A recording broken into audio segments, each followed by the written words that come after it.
Parenting podcasts can be a bit earnest. Parenting Out Loud is not that podcast. This person who I may not agree with politically is trying to talk about integrating children, not just into his professional life, but into public life. I have referred to myself as one and done. That article did make me rethink the term. It took about 11 seconds for this to go viral. Oh God, is this the ejaculate one? That is deranged and I love it. Parenting changes the way you see everything. Parenting Out Loud takes the big conversations of the moment and puts them through that filter. Because if parents are thinking about it, we're talking about it. Parenting Out Loud. Listen weekly wherever you get your podcasts. You're listening to a Mamma Mia podcast. G'day folks, it's Claire Murphy here. We hope you're enjoying your journeys with us on Well. In our last few episodes, we've been exploring some cancers that are affecting Aussie women, from gynae to breast and bowel, and we have answered all your questions and concerns about how and when to get your health checks done. Look, we know cancer can be a bit of a heavy topic, and so in this episode we wanted to change tack just slightly and share a no-filter interview with the brilliant Mel Robbins on the only life lesson you need to know. This is a woman who's turned her life advice into a global phenomenon, and this discussion is a great example of how to change your approach to life. Enjoy. Kate, a lot of people will ask me, Mel, how the hell did you build this insane business that you have? And this podcast and these books, and how do you have 35 people working for you in studios in Boston and you're 56? I literally say, by learning how to get out of bed on the mornings I don't feel like it. Hello and welcome to No Filter. I'm Kate Langbroek, and today we're diving into the world of the one and only Mel Robbins. Someone who's built a global empire, not just on advice, but on real, raw, transformative change. Mel's journey from nearly losing everything to becoming one of the most influential voices in self-help is nothing short of extraordinary. But what really sets her apart is how she's turned that message into a business, a brand, and a worldwide movement. So much so that she's now one of the most in-demand speakers on the planet. Getting Mel on the podcast wasn't easy. She's got one of the busiest calendars of any guest that we've booked. But here we are, and it's absolutely worth the wait. In this episode, we'll explore how Mel's Let Them theory has changed the way millions approach their lives. And exclusively here on No Filter, Mel shares huge news for her Australian and New Zealand fans. This is the global phenomenon that is Mel Robbins. Hello, there she is. Hey, there she is. Ah. Hello, lovely one. How are you? I'm really well. I had a let them almost disaster this morning when I got up because it's early What here. happened? Well, I got up at 4 a.m. for you because it's 6 a.m. Oh, my God. here. And I went to have a shower. Well, thank you for doing that. Well, you're worth it, I believe. Oh, so are you. I went to have a shower and there was no water. Like no water. Really? And I'd put a hair treatment in last night. What happened? The council doing something, fixing. Then I had to wake up my husband. You know that thing, will I wake him up? Well, I have to. I woke him up. He goes downstairs in his undies outside. He's fiddling with the water meter. The dog's behind him. It's like last night. I love this man.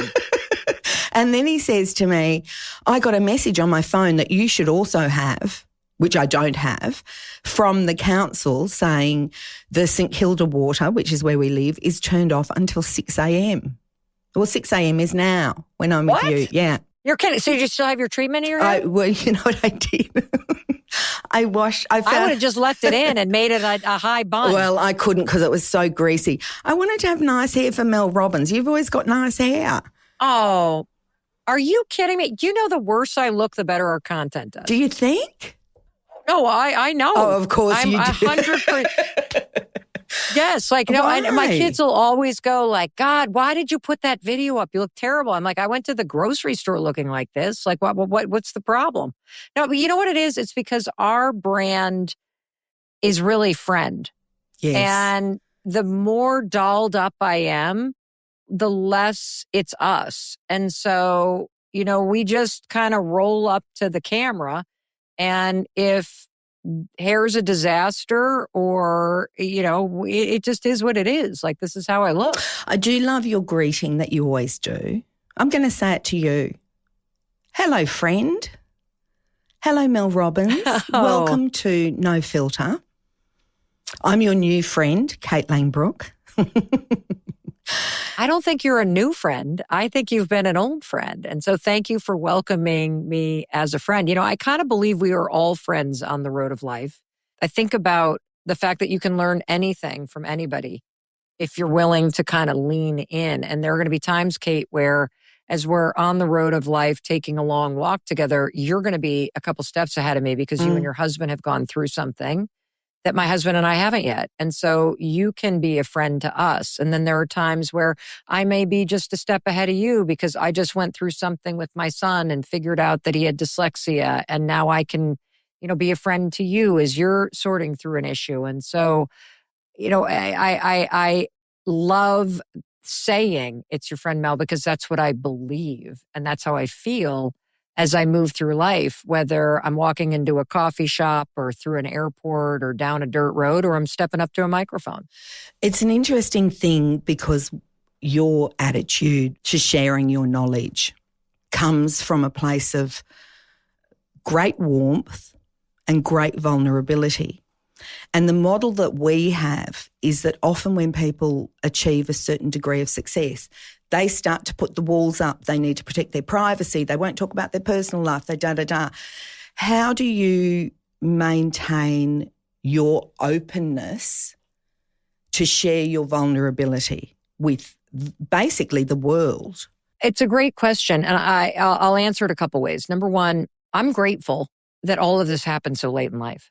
And, when you go through an experience at the age of 41, where you nearly lose everything that matters to you, your life savings, your marriage, your sanity, your family, your home, it's a real wake-up call. And it also sears into you what you actually value.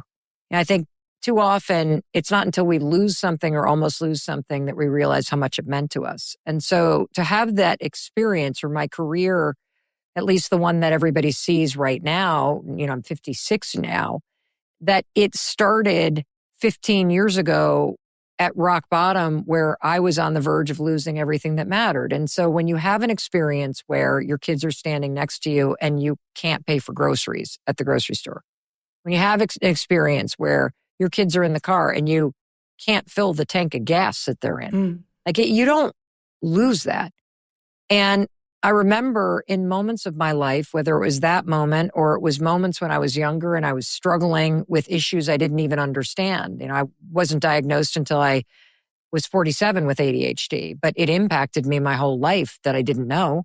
And I thought I was dealing with anxiety when really I was dealing with undiagnosed ADHD. And the main symptom that people, women in particular, feel when they don't have a proper diagnosis of something focus related or, I also have dyslexia, which I didn't know until I was 47, that you develop anxiety because you're being asked to do things that your brain functionally, structurally isn't able to do the way other people do. You start to think that you're an idiot or there's something wrong with you. And then all of that anxiety develops. And so in these moments where I've really struggled, I just thought I was the only one.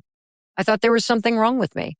And looking back, I can see that loneliness and that sense of being closed off in your own experience and then pretending on the surface that something else was going on, it led to me hurting other people. It led to me just spoiling really important opportunities. It led to me acting in ways that I really regret. It led to me hurting myself in many, many ways. And so I guess I'm so open because number one, if anything that I've learned the hard way can help somebody else from suffering the way that I did, my God, I will tell you everything. And the other reason why I'm so open is I've spent so long in my life pretending to be somebody I'm not that I just think it's so much easier to be who you are. And, and everybody says it's vulnerable. I actually don't think it's vulnerable at all. It is the easiest thing in the world when you stop judging your own experience. When you say you spent so long pretending to be someone that you weren't, your essential self, it's interesting because you are so accomplished. And even when you and your husband, Chris, hit the skids with the business and you were 800 grand in debt, and that is dire, you were still a woman of great accomplishment. You've got a couple of degrees, you were a lawyer, you are hard-hitting, you were clear-thinking.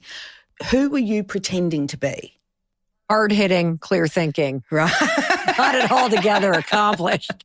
Hey, degrees are something that's on a piece of paper. That doesn't mean that you feel good about yourself. And, I think for a long time, I thought I had to measure up to the Ivy League degree. I thought I had to be something because of the lawyer thing. And, every one of us has this disconnect from who we're presenting to the world versus the experience that we're having internally, and this deep sense of, am I enough? And for a long time, the answer was no. And there was never enough that I could do. There was never enough that was going to prove that I was okay. I was constantly seeking validation outside of me, constantly seeking approval. If a new purse could, make other people like me, if I'm with the right friend group, I think we're all searching for that level of acceptance. And it took me getting into a very dire state where I had to rebuild myself from the inside out. When we were that far in debt and I got to a point where it was just very difficult to get out of bed and face the nightmare that my life had become. Learning anew how to wake up and face the day was a skill. Like learning how to get out of bed when I didn't feel like it was a life skill. Like I had spent my life avoiding the things that felt hard, like academics came easy. Like I'm clearly a very, very intellectual and smart person. So hitting the books and not having to talk to other human beings, easy. But really learning how to be okay with who I am and who I'm not, learning how to be okay with what social group I'm in and what social group I'm not, learning how to be okay with what my body is or it isn't, how I measure up, the amount of money or no money.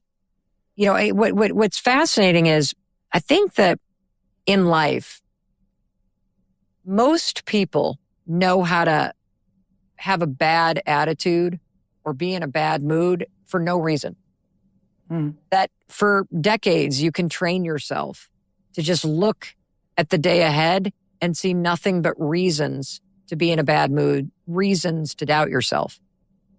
What I think is a really important skill in life is teaching yourself to have a good attitude, to be in a positive mood for no reason. For no reason. Because learning how to wake up every day and say, you know what, today is going to be a great day.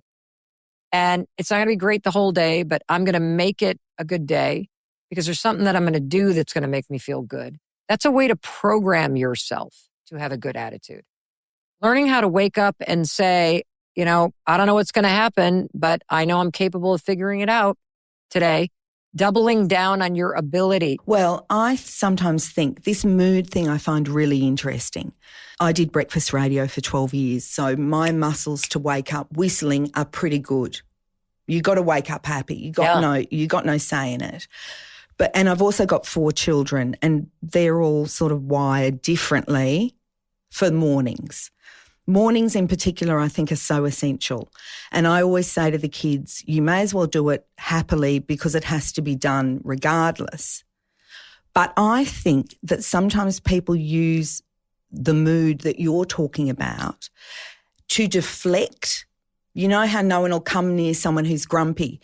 So when you're hiding the inner truth of yourself, and you project that anger or hostility or don't come near me to the world, do you think that you were protecting yourself from the truth of yourself at that time?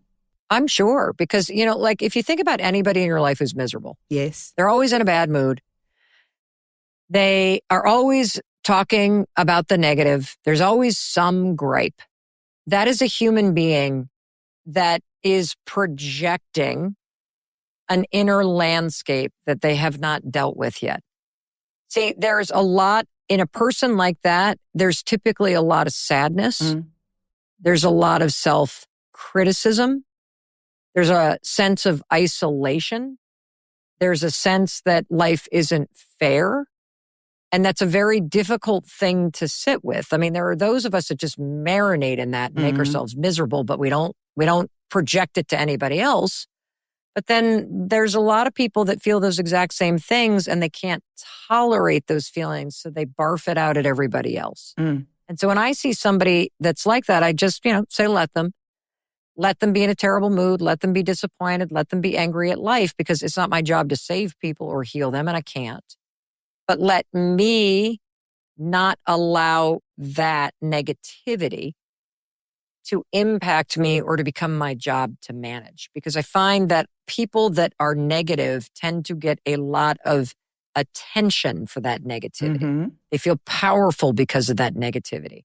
And it's also a giant kind of shield to have to do everything, because there's always, this is the thing about life. There's always something you can do to make things better. Even if you're going through the worst thing in the world, there's always something you can do with your attitude and with the little things that you do that can make things slightly better. I mean, this is the entire thesis of Viktor Frankl's seminal work, Man's Search for Meaning. That in the middle of the Holocaust and all these horrific things he cannot control in the concentration camp, he recognizes that the only thing in his control in this absolutely unspeakable situation is what he's thinking about and his physical response to what's happening. That through his thoughts and actions, he can not only survive this situation, but he can help himself through the situation. And to me, when you start to understand that you have so much more power than you realize, and that no matter where you are right now, Kate, whether you're like I am and you are just embarrassingly in debt, or you are broken up with for the 10th time, or you're horribly overweight, or you're like, one of the most beautiful things about the human design is that you're designed to grow, you're designed to change, that your body and your mind are waiting for you to program in different thinking and waiting for you to wake up and go, how I'm doing life just doesn't feel good anymore. And so I'm going to change. It's interesting because we live in a time of great comfort. Comfort's available to us pretty well with air conditioning or with the running water that I should have had this morning. We become very resistant to discomfort because we're so used to having aircon or whatever, or there's a grocery store full of abundance. How did you face the ultimate discomfort, which I think comes from within? And you actually say in Let Them, the first step to changing your life is taking responsibility for the fact that your life isn't working. Now that to me is the most that's searingly painful, that realisation. We've all had those in our life. When you had that moment, how did you get into the depths of that? Was it because you couldn't get out of bed? I want to really highlight this question. The first step to changing is admitting to yourself that the way that you're living your life is no longer working. That is all it takes to change. And it's pretty clear when your life isn't working or when aspects of your life aren't working. I mean, at this point in the story of my life, I was drinking myself into the ground, blaming everything on my husband. I would hit the snooze button 6 times in the morning and wake up hungover to my 2 children who were school age at the time who had missed the bus. Like when your kids are waking you up after you've missed the bus, you're basically failing at parenting in life. I mean, let's be honest. You don't need a PhD to understand that that's a pretty clear indication that the way that you're doing life ain't working really well. And you don't feel good about yourself. And it doesn't take a rocket scientist or an expert because people know when they're not doing well. Like I choose to believe, Kate, that we all want to thrive. We want to do well at work. We want to do well at school. We want to feel connected in our relationships. We want to feel a sense of control about where our life is going. We want to feel proud of ourselves. So I choose to believe that that is at the core who you are and what is meant for you.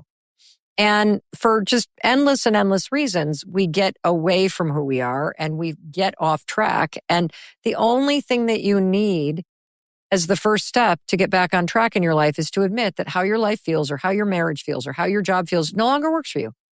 And you don't even have to have a reason. Just saying it just doesn't feel how I want it to feel. And this is the piece, this second step that I think most people miss. And I've come to believe doing the work that I've done now for 15 years on myself, sharing all the things that I share, doing all the research that I do, I have come to believe that the single biggest obstacle in every person's way, so the person watching or listening right now, the single biggest obstacle in your way right now is not ability. No way. Your friend Mel Robbins will tell you, you are fucking capable of doing what you need to do. Like stop with this bullshit and get to work. Like I'm not going to hear it. I'm not going to hear it from you because I choose to believe that through your attitude and through your actions, you can move the needle over time. Not overnight, over time. But here's the obstacle. It is a lack of hope, discouragement. The belief that it's not going to work for you is the reason why most people stay where they are. We live in a moment in time where you have more information than you could possibly need. If you do not know how to change your life or make $1 million or connect with your kids who won't talk to you, just go to ChatGPT, type in the thing you want to change. It will spit out a 30-day, day-by-day thing to do. And most of it will probably be accurate. Some of it won't. But if you follow the step-by-step protocol that it spits out, I guarantee you it would work. But you're going to look at that list and go, no, that's not going to work for me. My problems are too, and then you start talking yourself out of it. So I really believe that it is this sense of discouragement that Kate can change her life, but I can't. Kate can connect with her kids, but I can't. Kate can wake up at 4:30 in the morning and have a hair mask in her hair and no water, and she'll figure it out, but I can't because Kate has a husband and I don't have a husband. And so I can. And so do you see how this sense that it's not going to work for me, this lack of hope, actually stops you from doing what you're capable of doing? And so for me, that admission to yourself that your life is not how you want it to feel, or your relationship is, or your body is, that's step one. Step two is actually saying, even if I don't think it's going to work, by God, I am going to act as if I am that person. And I'm going to do it before I feel like doing it. That is the secret. Like not waiting for someone else to do it, not waiting for the motivation to come, because motivation is garbage. It's not coming. That's not how your body works. And this was a huge wake-up call for me. Like I wish I had known this when I was a kid. I didn't know that our minds are wired against change. They can change. They love to change, but you're not going to feel ready to change. Your minds default toward what feels easy. That's why we sit on the couch instead of going to the gym. That's why we watch TV instead of working on our resume, because our minds are wired to do what feels easy right now. In order to change, a human being has to do something that is difficult. You know, if change were easy, we'd all have $1 million. We'd all have six-pack abs. We'd all have everything we've ever wanted. Change happens when you are ready to do the thing you don't feel like doing. And that's the formula. If you just did the shit you didn't feel like doing, you'd have everything you've ever wanted. And so one of the huge wake-up calls for me, Kate, is realizing nobody's coming. Nobody's going to do this for me. I can either circle the drain and go down it, bitching about my husband and being right that he's the loser that did this to us, Or I can wake up and say, the way that life is going doesn't work. If I want to save this house, I got to do something about it. If I want to stop feeling bad, I got to do something about it. Can you remember the first thing that you did that was difficult? Yes, I can. It was a Tuesday morning in February 2008. I know the exact morning. I had for 6 months, the alarm would ring and I would lay in bed because we had so many problems. My God, your mind will look for whatever you tell it to. If you put garbage in it, your mind will have garbage out, just looking for what's wrong. I would wake up every day. And let me be clear, there was a lot wrong about my life. I was very correct in seeing a lot of negative things because there were a lot of negative things. I was drinking myself into the ground. We had $800,000 in debt. There were 6 months of bills piled up on that countertop. There were liens that had hit that house. Friends and family had invested in my husband's restaurant business. I had lost my job. There was a lot of reasons to feel sorry for myself. And boy, oh boy, did I. There was a lot of reasons to be pissed off at my husband. And let me tell you, I was. But the question is, are those reasons and that anger actually helping you? Are they helping you? Like there's a point in time where you're going to get so sick of your own bullshit that you finally do something different. And for me, it was a Tuesday morning in February 2008.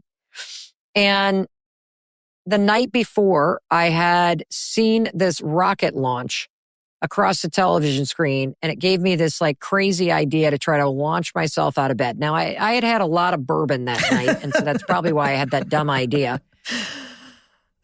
But for whatever reason, the next morning the alarm rings, and I remember that dumb idea of launching myself like NASA does, 5, 4, 3, 2, 1, like literally count back and launch yourself. And I started to think about how I felt about doing it. This is the mistake. You stop and think about how you feel.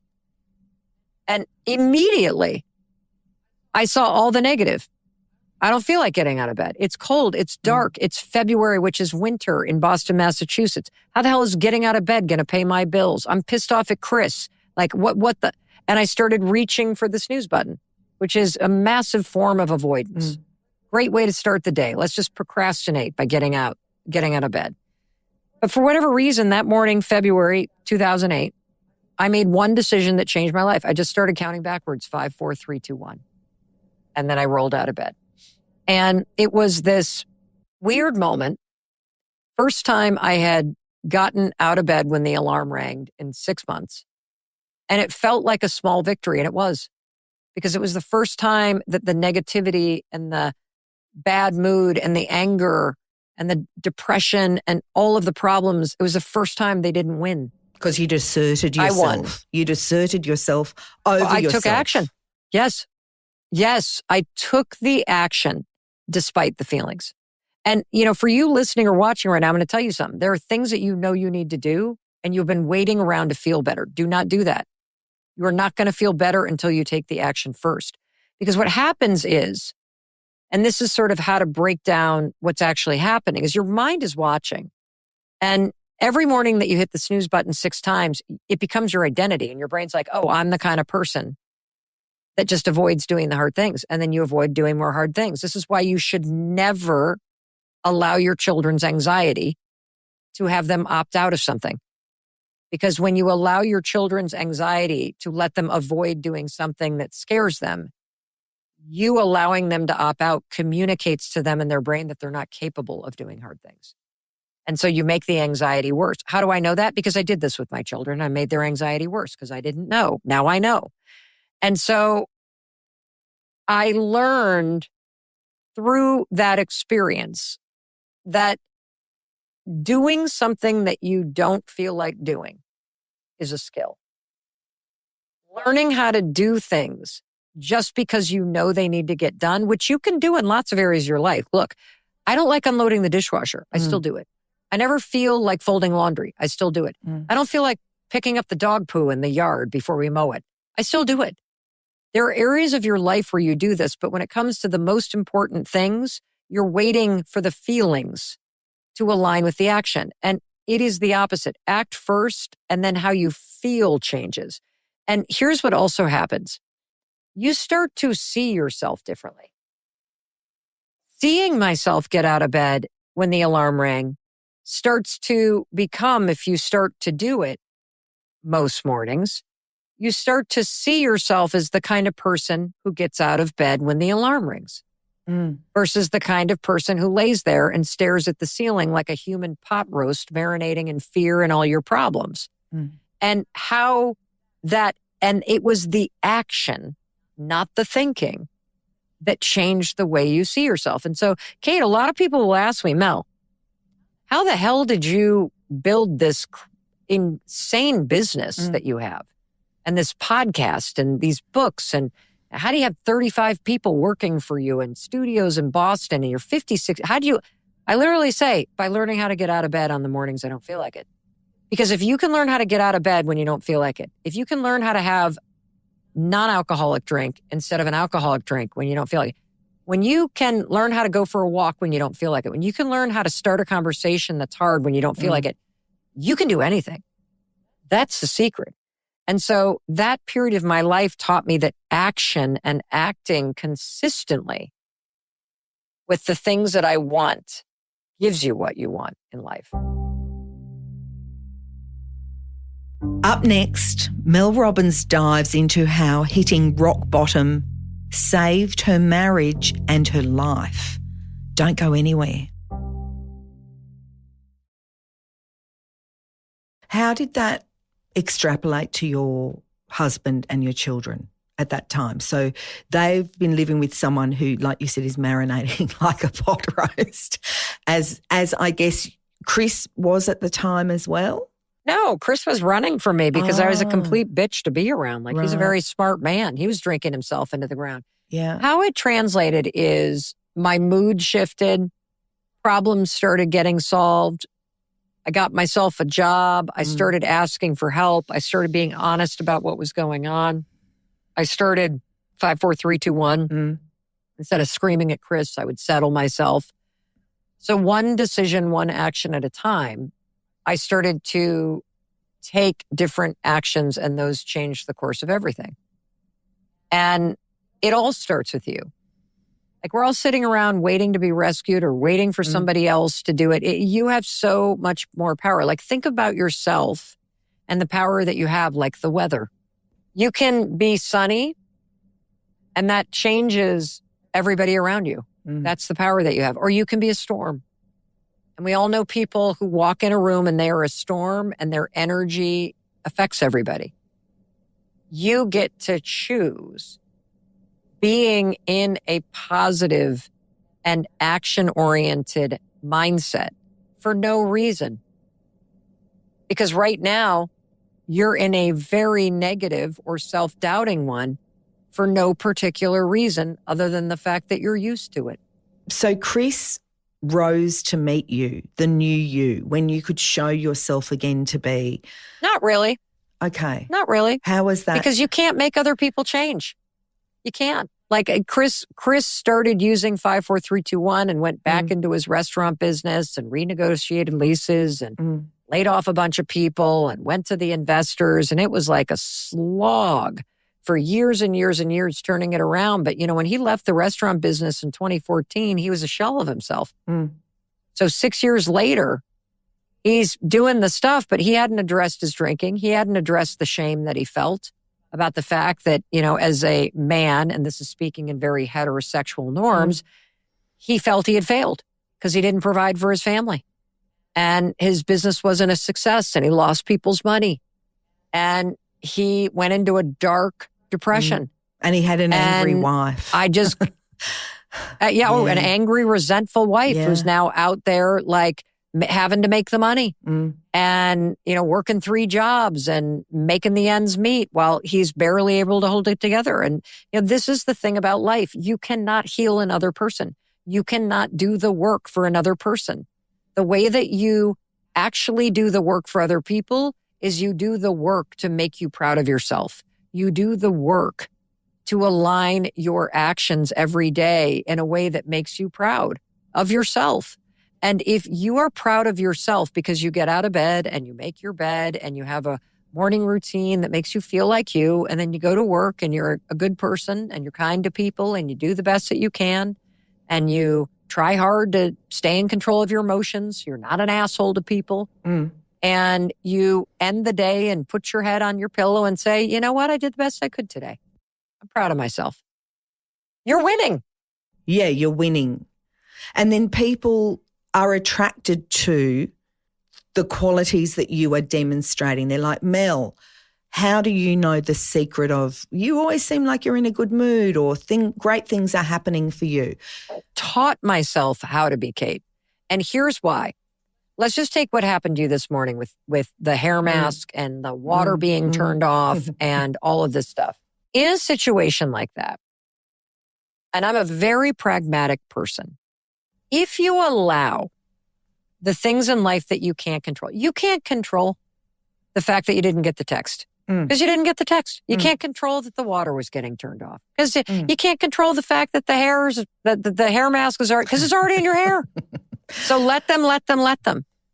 And if you then go into a really negative attitude and you let yourself get all worried and stressed out, or worse, you start going, why am I a stupid idiot who always does these kinds of things? And now I'm going to go to this interview and it's going to be terrible because of this. And you do that to yourself, which we do to ourselves in these moments.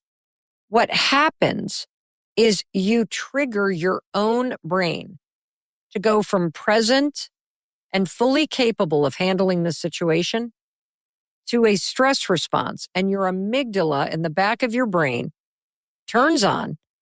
You go into fight or flight and stress out mode. And the research is very clear.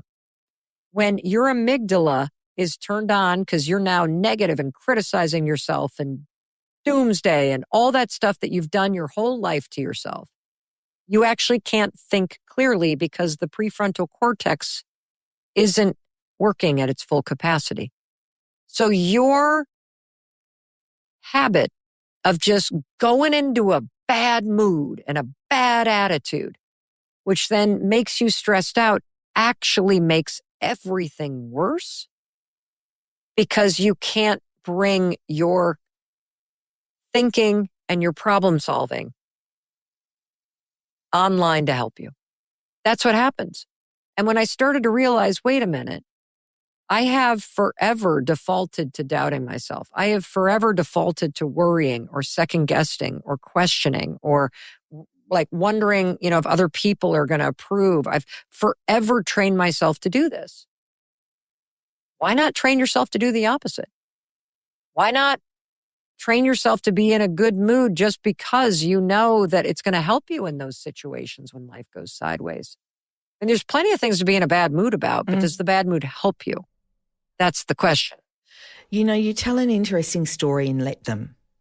And the power of that book and that theory is so great that even when I was doing a really deep dive on you and the book in preparation for our interview, it helped me. I wasn't looking for help. Just that I realised that there were instances in my life, work-related things, where, sometimes you feel excluded from things and they're friends and they're working with other people or whatever. And I went, oh my goodness, let them, right? This is how powerful it is. Very powerful.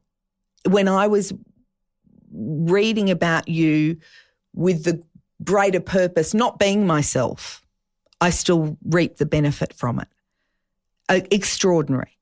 But you tell a story in the book, and when you go to your friend's place and she's got this renovated house. Yeah. And you feel jealous. Yeah. Jealous. Oh my God. I literally wanted to die. Like, have you ever had a friend who all of a sudden they move to like the fancier town, or they move from renting an apartment to this like brownstone that they buy, and then they invite you over for dinner. And as you're driving up the long driveway, you're thinking, how the hell do they have this much money? And And then they open up the door and you're happy for your friend because your friend works hard and your friend deserves to be happy, but you're just not happy for yourself.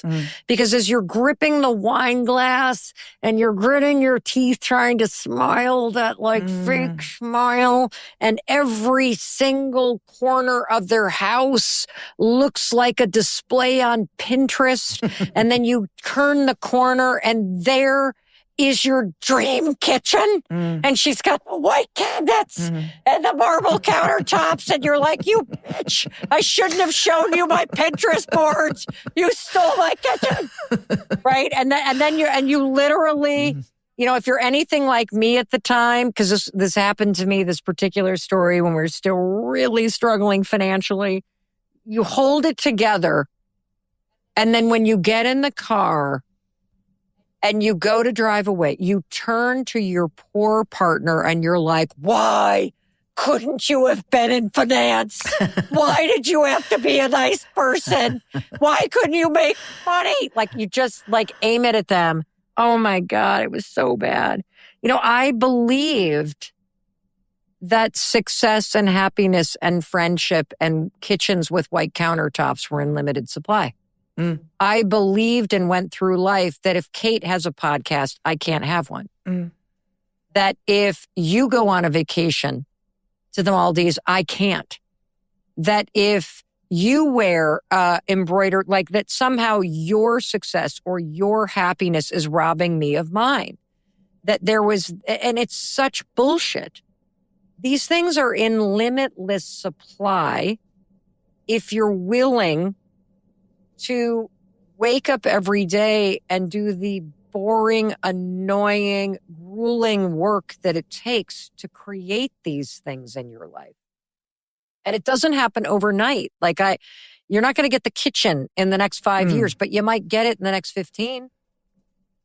But here's the mistake I was making. I actually thought I was competing against other people. Nobody is like against you. I really mean this. I really want I want you to just understand something, that other people don't block your way. Other people lead the way. They show you what's possible. And when you get that jealous, I didn't understand jealousy. Jealousy is so interesting to unpack because you only get jealous of things you authentically want. It is impossible to be jealous of something you don't want. I'm not jealous of anybody who drives a yellow Lamborghini. I don't want one. But I might be jealous of a friend who has all of their kids who, you know, my kids are now adults, who live near them because I want that. Jealousy comes from a very deep and authentic place because it is a desire of yours that is somehow blocked. And it's either blocked because you've told yourself you can't have that, or it's never going to happen, or you've told yourself, I can't do that, or things like that don't happen to people like me. And jealousy rises up because you actually aren't doing anything to walk toward it. But now you realize that you must have friends who are jealous of you. Oh, sure. Let them. I'm not stopping them from doing anything. And now what I realize is how sad that I went through my life for the first 54 years jealous of people that actually could have, for those 54 years, been a source of inspiration, a source of information, a source of support. Like, no, my friend was never against me. I could have leaned in and been like, oh my gosh, like how do I go from where I am to where you are? Like, what if I just painted my cabinets white now? It's not going to be my dream kitchen, but I'm now signaling to my own brain that it's something that I want, that I don't have to wait for. Sure, it kind of sucks that I can't afford to hire somebody, but I can make it a date night and paint the cabs myself with my husband. Like, why do I have to let somebody else's wins be my loss? You need to see these things as signals of what your own heart is calling you toward. And it's like a wake-up call. Get to fucking work. Like, stop telling yourself you can't have this stuff. Stop coming up with excuses. because there are a million ways to figure out. Yeah, if you have a friend that's in fantastic shape because she's got serious about her hormones and she's been lifting weight, and now, she looks better than she did in her 40s. If you're jealous of it, okay, great. Get going. Ask her what she did. Ask her what supplements she takes. Ask her what her exercise routine. Let her lead the way instead of telling yourself a lie that somehow, okay, well, she's done it now. I can't do it because I'll be copying her. No, that's ridiculous. After the break, Mel Robbins explains how the let them theory became a global movement and later makes a huge announcement that you are not going to want to miss. When your daughter, Kendall, gave you the let them, basically the mantra, the night that you were trying to control things, a story that you've told about your son Oakley's prom night when you were trying to control. And she just kept saying, let them go to the taco stand, let them go in the rain, let them just do what they want. What was the moment when you realised, oh my goodness, this is something to live by? It did not, that night was when my shoulders dropped and I'm like, why do I care so much? I was being your typical controlling mom. And let me be honest about something, Kate. I've been trying to be more stoic my entire life. I'm married to a Buddhist. It's super annoying when you're crazy controlling and you grip the wheel of life. And Chris is just like, let them. He's let them. Buddhists are let them. Well, that's why this theory has exploded. It's not a new idea. It is a modern version. I created the theory. I made the case for it. But the reason why it's exploded is I'm reminding you of what you've known to be true since the beginning of time. The let them theory is how you be stoic. The let them theory is how you apply the serenity prayer when life is pissing you off. The let them theory is radical acceptance, because when you say let them, you're not allowing anybody to do anything. You're recognizing who they are and what they're doing. When you say let them, you're practicing CBT therapy and detachment therapy. See, it's a tool that allows you to access these deep, deep, deep things. The second part of the theory, let me, hell, my mother has a version of this. She has a needle-pointed pillow that says, pull up your big girl panties and deal with it. That's let me. That's what that is. And so people read this book and they're nodding along because we all have a sense that we've always known that this is true. We just never knew how to take these intellectual and therapeutic concepts and apply them in a moment where you're hurt or you're stressed or you're scared or you're upset about something. And so, for me, I have been posting about these topics for years. But the truth is, when life would get overwhelming, I would be just like everybody else. I'd be completely freaked out and unable to access stoicism. And so I'd just spiral. But as she said that, it stopped me from my spiral. And then I just started to, anytime I was stressed out or annoyed or bothered, I would literally just say, let them. Whether I was standing in a long line or somebody's walking slow in front of me. And here's what I noticed. People are fucking annoying. And they stress you out and they hurt your feelings. Yeah. And most of the things that make you stressed have to do with other people.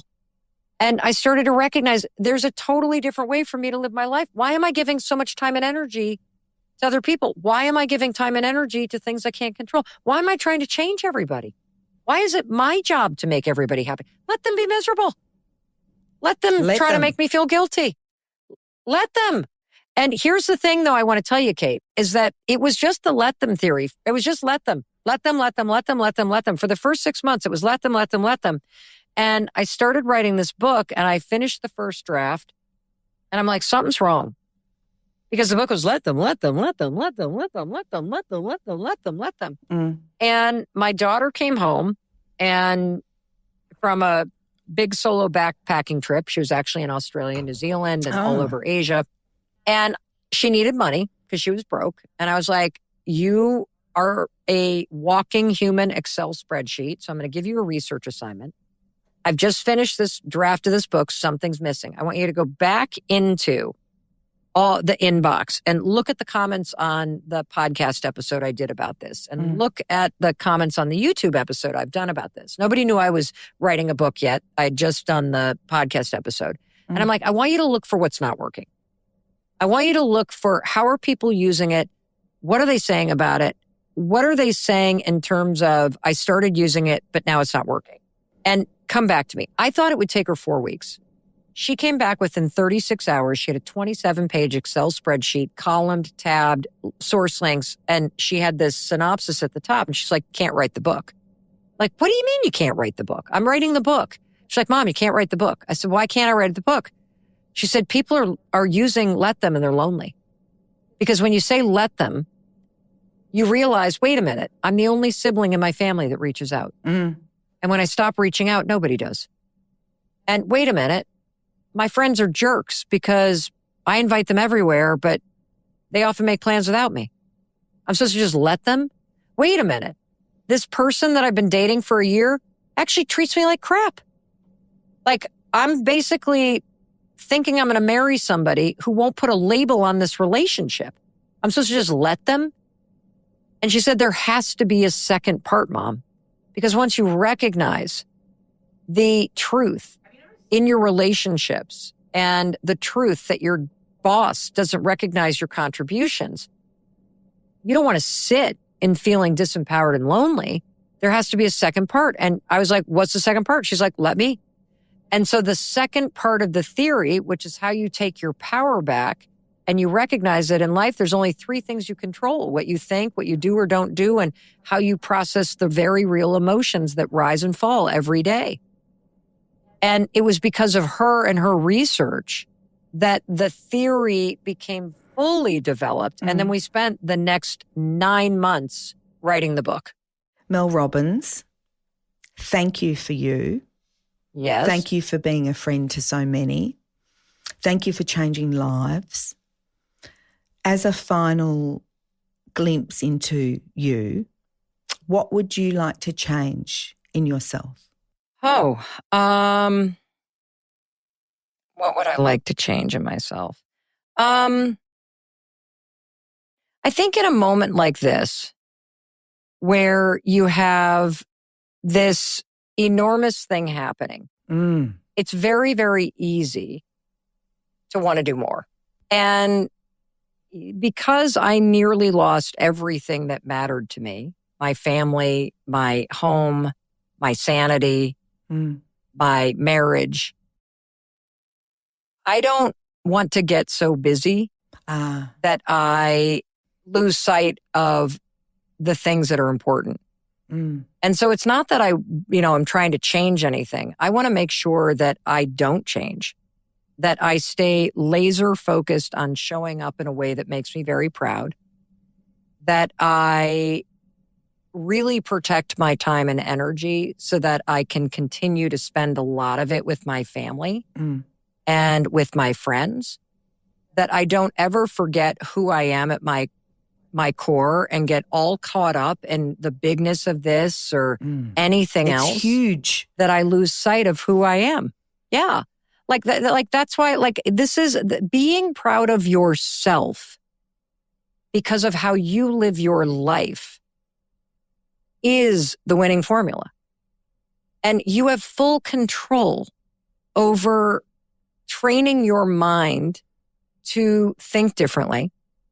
You have full control over how you wake up in the morning, the series of actions that you take once you do.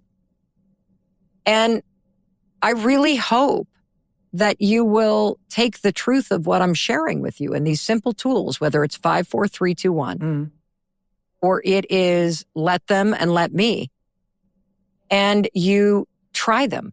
You don't have to buy the book. Try the theory. It's so simple. And see if you feel better. See if you're less stressed. See if learning how to accept the challenging people in your life for who they are and who they're not. See if learning how to do that actually brings you closer to them. Because I'm telling you, if you really embrace this and you try this in your life, you will recognize that you've got the tools And you have all this power. And when you stop giving it away and you reclaim it and you push yourself to live your way in a life that makes you proud, you will be proud of yourself, no matter what people say about you. Mel Robbins, you deserve to be proud of yourself. Well, one thing I want to tell you is that 2026, I'm coming to Australia and New Zealand. Oh, are you? And the only way that you're going to, and I have not told anybody, we have not announced it yet, but for your audience, if you're not on my newsletter list at melrobbins.com, you better get on it because that's who's going to hear about this first. And I cannot wait to be in person. Okay, the Mamma Mia audience will love this. Will you bring the family? Yes, I am honored to be able to share that with you for the first time. Bring them all. Bring all the Robbinses. We want all of you.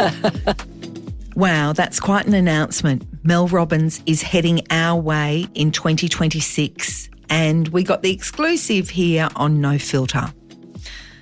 What really stands out for me is how Mel has turned her personal journey and her let them theory into not just a movement, but a global empire.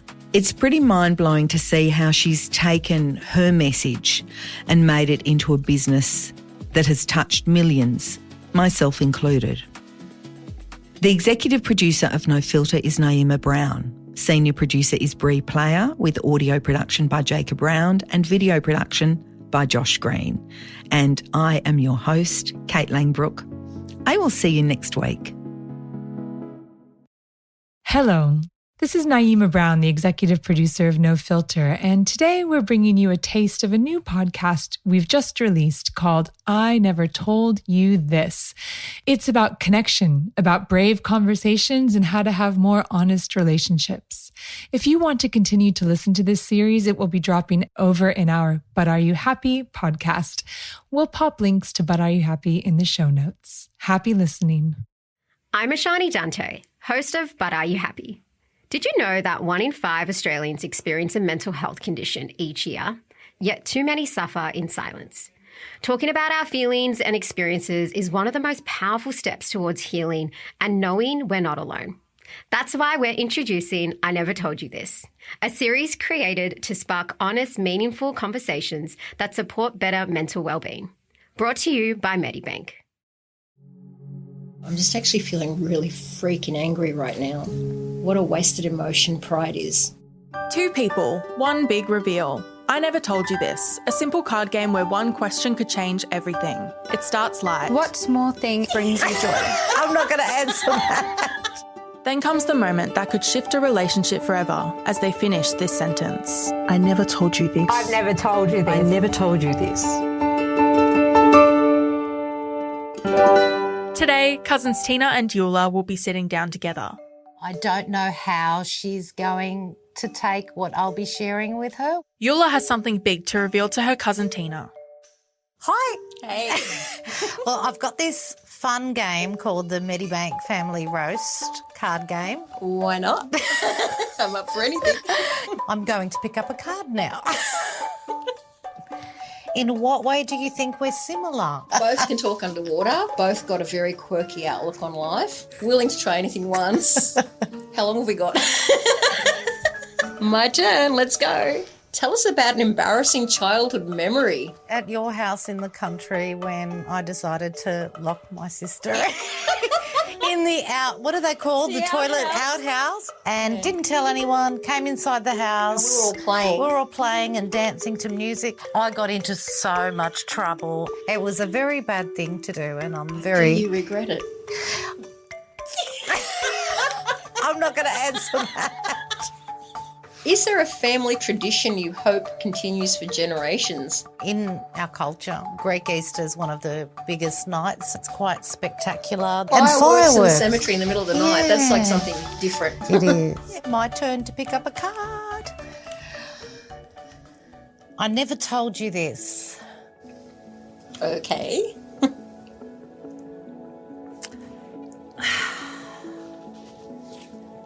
You know how whenever I see you, you are constantly asking me why I'm giving you things, whether it's food, useless objects, nice things. And you've tried to diagnose it and see if it was a disorder of some sort. Correct. And I do know why I do it. And it's because this is a big one. When I was between the ages of 8 and 12, whenever you closed the takeaway shop that you owned in the country, 8 hours away it was, you'd come down for public holidays. You'd call us when you were on your way, and then we'd just be camped outside waiting and counting the cars for the whole 8 hours. And then when you'd finally get there, you'd say, oh, you're so excited to see me, which I genuinely was. But part of the reason I was excited was that I knew your family would be bringing all the food from the shop. I don't know whether you knew. My mum never wanted me to tell you. She didn't want any of you to know that we didn't have money for food. The rest of this episode of I Never Told You This, right after the break. What's something you wish you knew about your family? Get together and play the Medibank Family Roast to find out. It's the card game designed to get families connecting and talking. Because when the bonds of family are stronger, Australia is stronger. So get around the dinner table, a tasty conversation is about to be served. Search Medibank Family Roast. Live better with Medibank.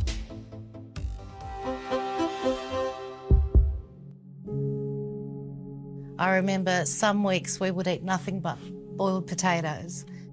We would often go days without any food.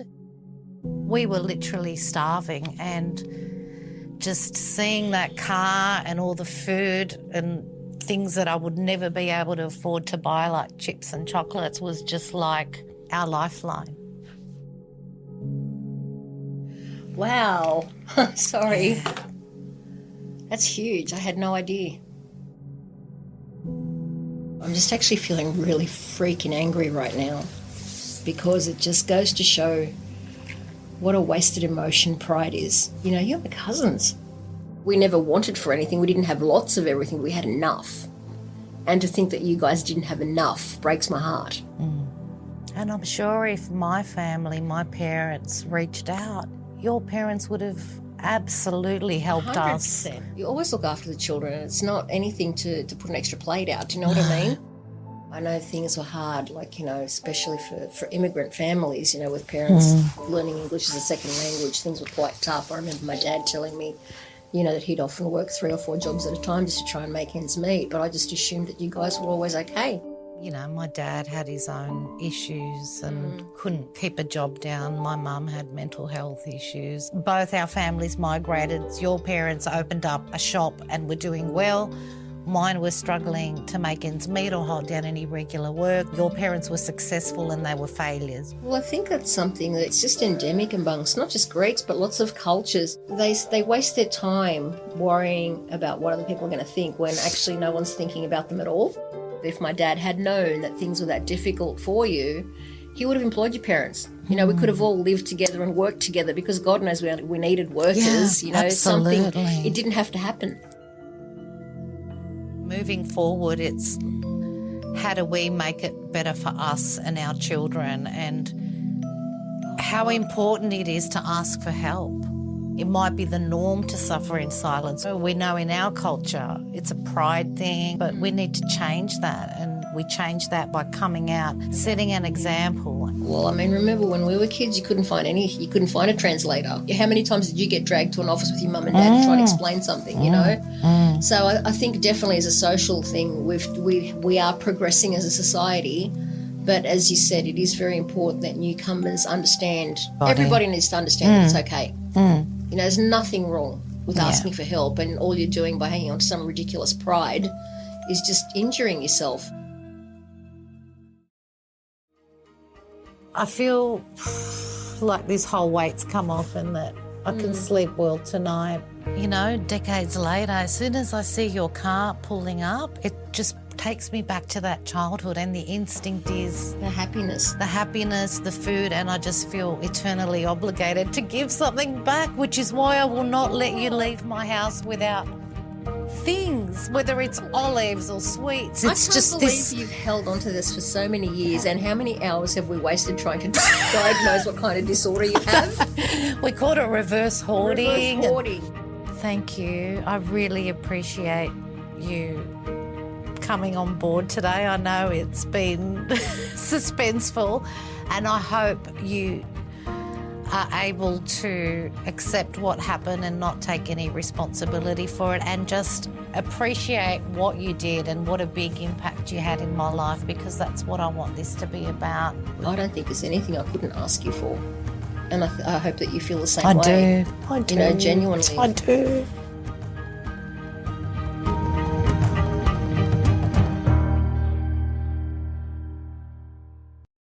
An amazing chat. If you are after more women's health news, Well is your full body health check, dropping every week on a Thursday.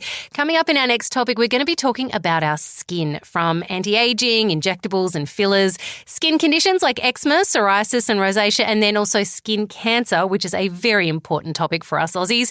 As usual, there is a link to follow us in the show notes. Have a good one.